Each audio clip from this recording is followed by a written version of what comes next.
So while I find myself in a mode of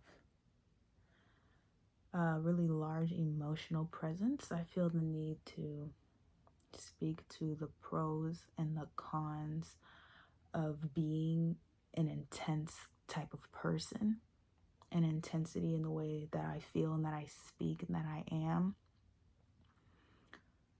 It's really weighing on me to discuss my new findings with that, or not new findings, but the findings that are bubbling up for me to speak about. And so I find myself right now when I feel everything so intensely, I think about things in a very deep way to where it prompts me to act on things as I think them. And in doing that, the pros of that is proof to me that I am full of passion. So I really appreciate the fact that I am full of passion and I can act on things in a way that is full in energy and pure in intention. And in this very moment, I'm actually prompted to talk about this because I'm noticing that my intensity can also be a disservice to myself. And in the way that I invest a lot of my energy, the totality of my energy at a given moment into something completely, one thing completely, can deteriorate my vision, the total vision. And so I saw something this week or last week that said, focus on the plan, not your feelings. And that's something that I really need to get tatted on me so I can remember, because a lot of times that, especially as a woman, that I go through so many cycles, that can really skew my perception of things. And I feel that once my emotions are at a heightened level, which happens a lot because I am an intense feeler and thinker, that can overshadow so many things, and especially a grander plan that I make. These thoughts that I have that are pure intensity for the moment can absolutely and do absolutely overshadow the bigger picture. So it's important for me to hone into myself and realize that these are just moments that will pass. The intensity is absolutely allowed to exist and to take up space, so I do give room for that. But allowing it to overtake me and to overtake the plan is absolutely a con. Now, the pros of this, it's just like I have a lot of gratitude for a lot of things, right? And so me being able to feel things in such a profound way, to me, is a blessing and a privilege, because I'm fully aware, mentally and physically aware of things that I feel at all times. Any emotion that I feel, I do feel it 100%. And while that can be absolutely overwhelming for the vast majority of people, that's how I operate, and I've always operated that way. And that is a blessing to me, to be able to navigate my life full of heart, right? I definitely have taken that for granted, but it's just because that's my normal and I know it's never going to escape me. So this is the way that I live. And yeah, that absolutely is a pro of being this way. Now, I find myself in a moment where I realize that I have invested a lot energetically into something that heightens my dopamine, right? And I'm a person that chases dopamine. And so once I get that and I run with it and I feel literally high on life, that which my brain perceives as a pro is actually perhaps a con because it's overshadowing the grander plan as well. And that's something that is trickier for me to come to terms with, and something that's trickier for me to identify. But when I do things like this and I talk about it out loud and I kind of clock myself, it really helps me to get a better picture of what I'm doing in my behaviors, because off my behaviors, wherever they may stem from, my choices are producing results, and I have to be cognizant of the results that I produce by my own doing. So I realize that I have perhaps overly invested into a situation and space where it's been brought to my realization that I might have done too much. I might have done too much. And if I want to stay grounded and stay rooted and realize that my plan must continue, I'm going to have to reel it in and only expend the amount of energy that I can afford to a space, a situation, while still maintaining enough spoons to fuel the part of me that I need to execute these plans. It's just really fucking strange, because part of me feels like I have to dull the intensity, dull my own intensity, which feels like dimming my light. That's how it feels to me. It feels like I'm telling myself that I'm doing and being too much, which I don't personally like. I don't like to think that way, because I feel like the way I am is a blessing, right? And it's a privilege to be so in tune with myself. So once I feel like, oh, you're doing too much in this situation, I start to feel bad. And that's just like starting a whole spiral of things, right? Yeah.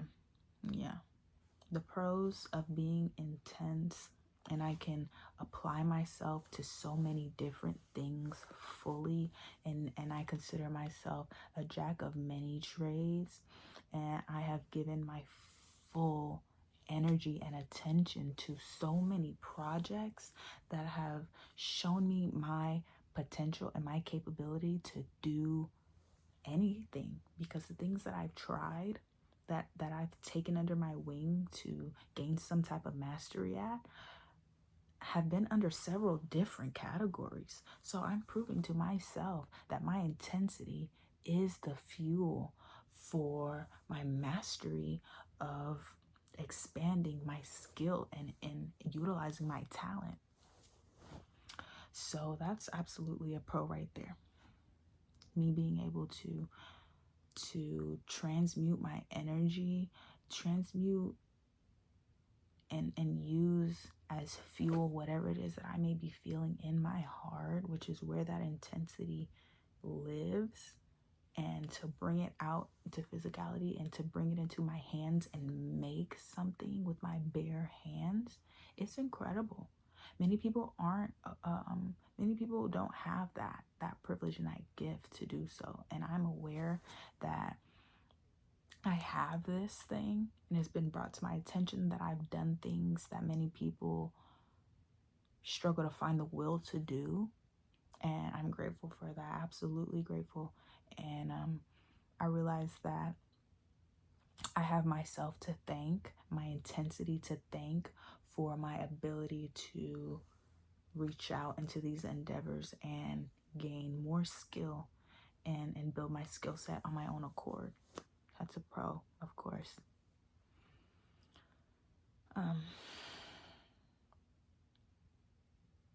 The cons of being so intense is that as beautiful as the peaks of my intensity can be, the opposite lies there, where once it gets bad, it's going to be deeply bad. It's going to be deeply intensely negative as well. And so I really have to remember that my thoughts cannot consume me, because I'm a deeply internal individual, into where I'm intellectualizing every thought. I intellectualize every emotion, and that's a little bit dangerous, because once you allow yourself to escape from your body into your mind and you just stay up here, you really escape the ability to be human and to feel things, because now I'm just thinking everything instead of allowing my body to feel it.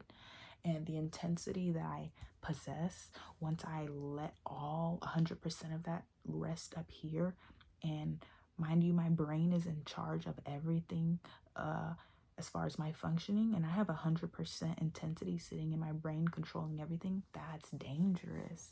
If I am not careful, and if I am not very self-aware, if I'm not self-reflective, if I'm not insightful, if I don't allow my body to take some of that weight and to feel things in my body, I can absolutely lose sight of the bigger picture. That's a serious con that I know many people experience. And if you don't have that self-awareness, and if you're just not aware of the fact that you need to be in control of that, it can get really crazy. It can get really crazy in a bad way. That's a con. Yeah, that's a con.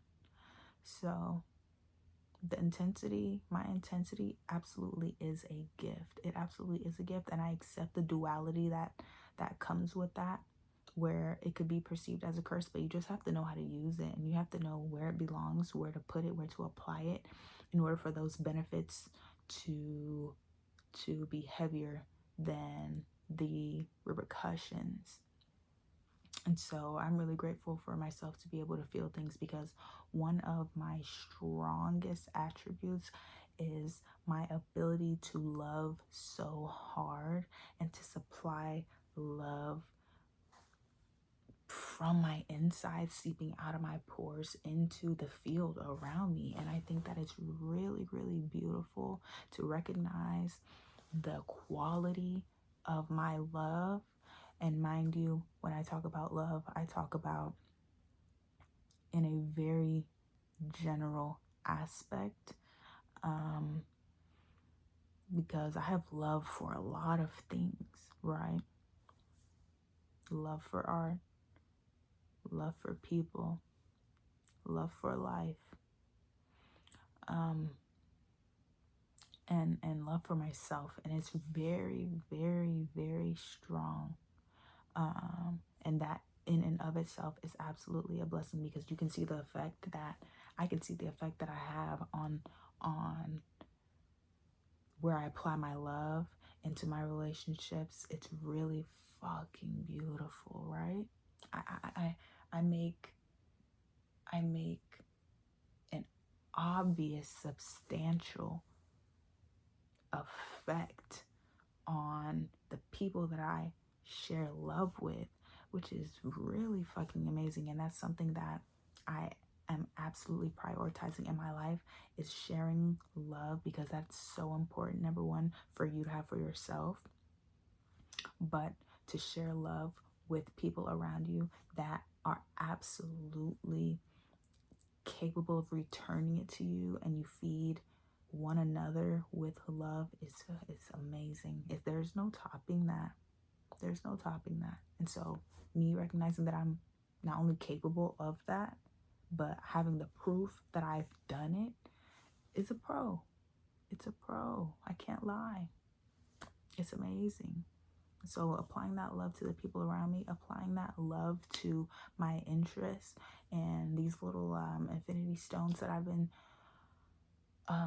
seeking, and my side quest endeavors, all these skills that I set out to learn, that I love to do, that burning, that intensity that I apply to these things that I try to do, have produced really good results.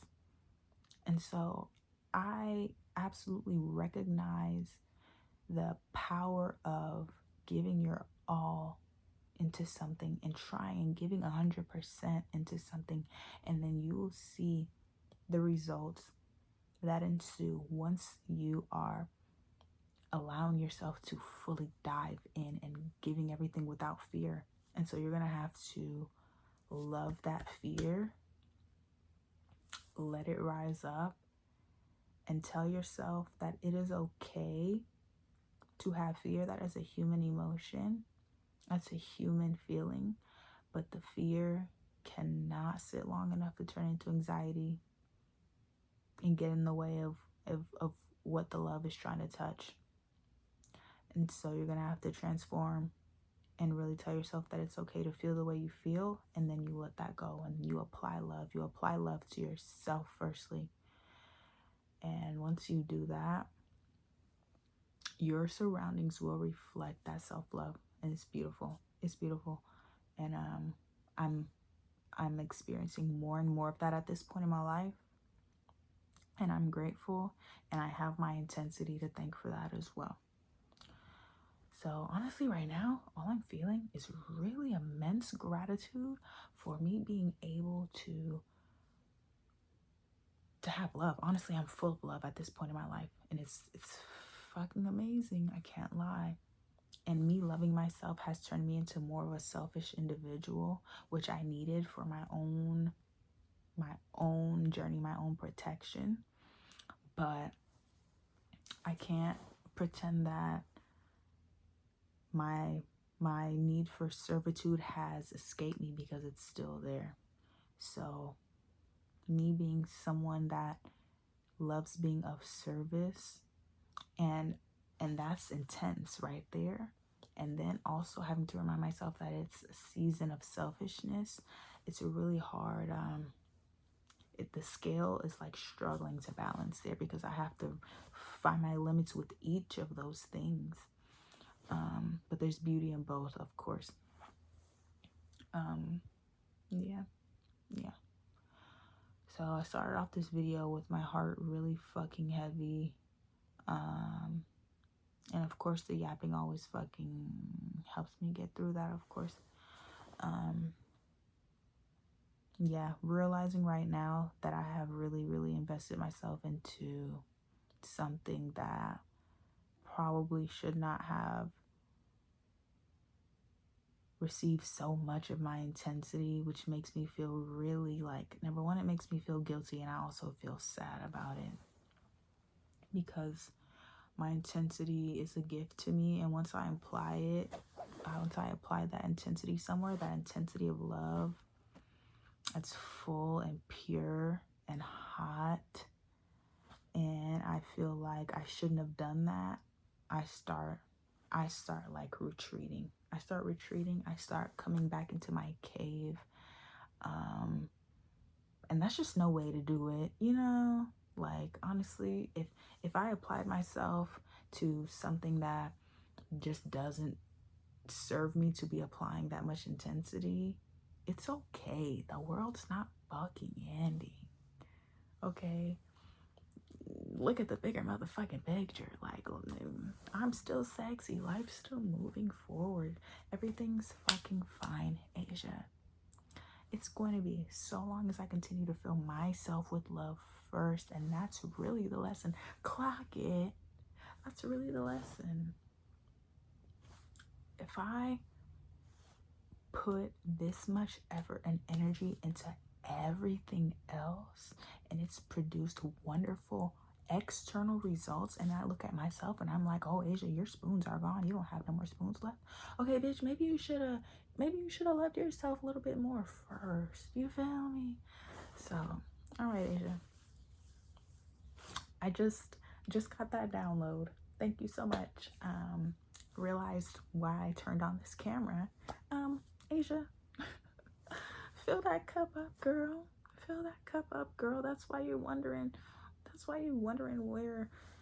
where's your juice. You done poured everybody else's cup already.